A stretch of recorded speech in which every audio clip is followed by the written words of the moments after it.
Para saudara dan saudari yang Tuhan cintai, selamat pagi dan selamat bertemu lagi dalam Renungan Harian, edisi hari Selasa, tanggal 14 Juli 2020.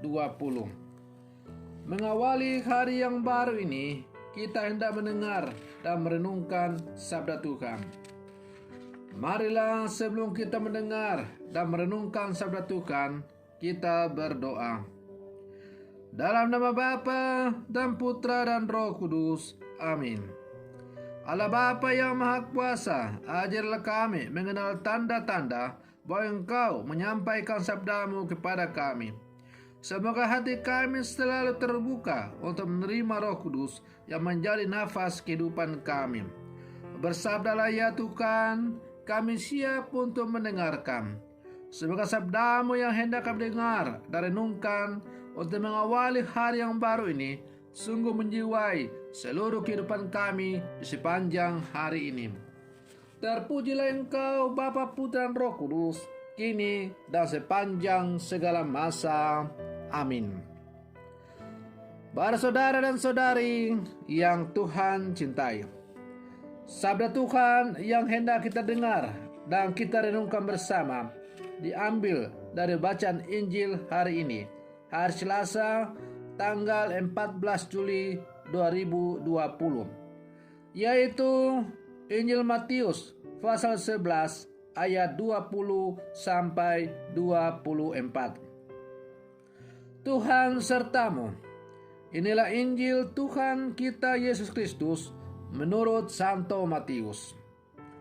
Sekali peristiwa, Yesus mulai mengecam kota-kota yang tidak bertobat, meskipun di sana ia melakukan paling banyak mujizat.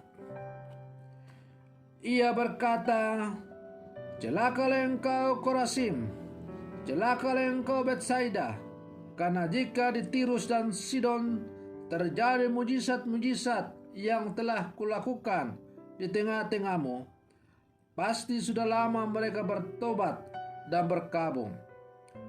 Tetapi aku berkata kepadamu, pada hari penghakiman, tanggungan Tirus dan Sidon akan lebih ringan daripada tanggunganmu. Dan engkau Kapernaum, apakah engkau akan dinaikkan sampai ke langit? Tidak, engkau akan diturunkan sampai ke dunia orang mati. Karena jika di Sodom terjadi mujizat-mujizat yang telah terjadi di tengah-tengahmu, kota itu tentu masih berdiri sampai hari ini. Maka aku berkata kepadamu, pada hari penghakiman, tanggungan negeri Sodom akan lebih ringan daripada tanggunganmu." Demikianlah Injil Tuhan. Para saudara dan saudari yang Tuhan cintai, bacaan Injil yang hari ini diperdengarkan kepada kita, kedengarnya cukup keras, bahkan mungkin boleh dikatakan juga kasar. Mengapa Yesus menyampaikan kecaman yang cukup keras melalui bacaan Injil pada hari ini? Hari ini kita mendengar kecaman Yesus terhadap kota-kota yang tidak segera bertobat. Walaupun di kota itu Yesus begitu banyak berbuat mujizat.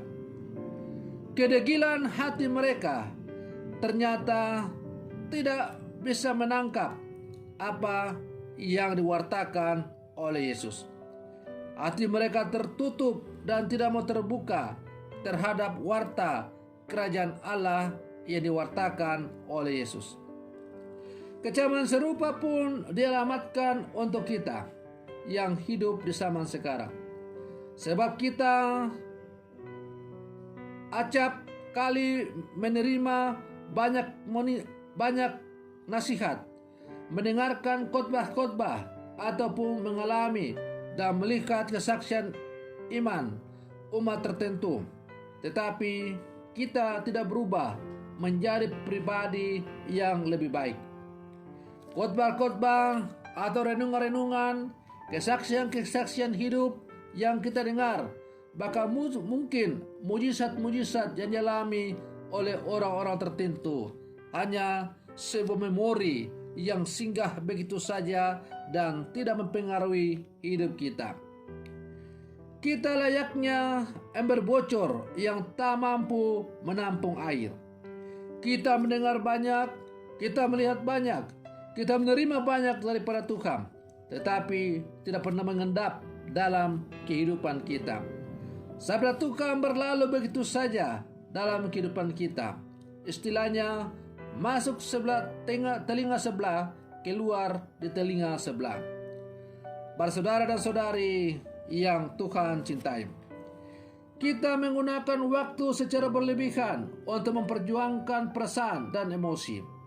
Emosi sesaat untuk memiliki dan menampung sebanyak mungkin kekayaan, ataupun untuk memikirkan kepentingan pribadi secara sepihak. Alhasil, Allah luput dari pancaran indera kita. Teguran dan sapaan Allah berlalu begitu saja. Kita mengabaikan Allah yang menghampiri kita dalam banyak momen kehidupan. Tidak mengherankan kita menjadi orang yang merasa terpuruk, mudah depresi dan stres, ataupun mengemban kegelisahan yang tidak terkontrol. Para saudara dan saudari yang Tuhan cintai, menjalani kehidupan kita di zaman sekarang, maka mau tidak mau, teguran Tuhan yang kita dengar dalam bacaan Injil tadi hendaknya sungguh-sungguh kita renungkan sebagai orang-orang beriman. Kita telah banyak menerima pelbagai anugerah-anugerah dari Allah, tetapi kita kurang bersyukur dalam kehidupan kita. Kita selalu membayangkan hal-hal yang istimewa yang perlu kita dapat dari Tuhan, barulah kita mau percaya kepada Tuhan. Tapi kita tidak mau melihat dan percaya anugerah Tuhan yang begitu nampak dalam hal yang sepele, yang mungkin kita anggap sepele, tetapi sungguh luar biasa. Bayangkanlah nafas hidup yang masih kita miliki ini.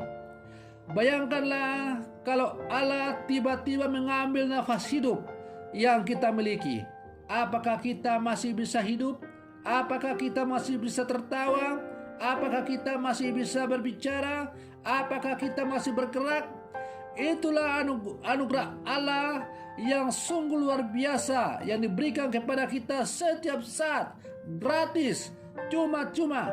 Tetapi kita tidak sadari bahwa itu adalah anugerah Allah yang luar biasa untuk kita. Kita berlagak seolah-olah nafas kehidupan yang kita miliki adalah hal yang lumrah begitu saja. Padahal pemilik dari nafas itu adalah Allah sendiri. Maka kita diajak supaya dalam seluruh kehidupan kita, kita semakin menyadari bahwa kita ini tidak ada apa-apanya tanpa Allah, tanpa bantuan Tuhan, tanpa belas kasih Tuhan. Kita semua tidak ada artinya. Kita hanyalah sebutir debu yang kalau ditiup angin langsung lenyap begitu saja.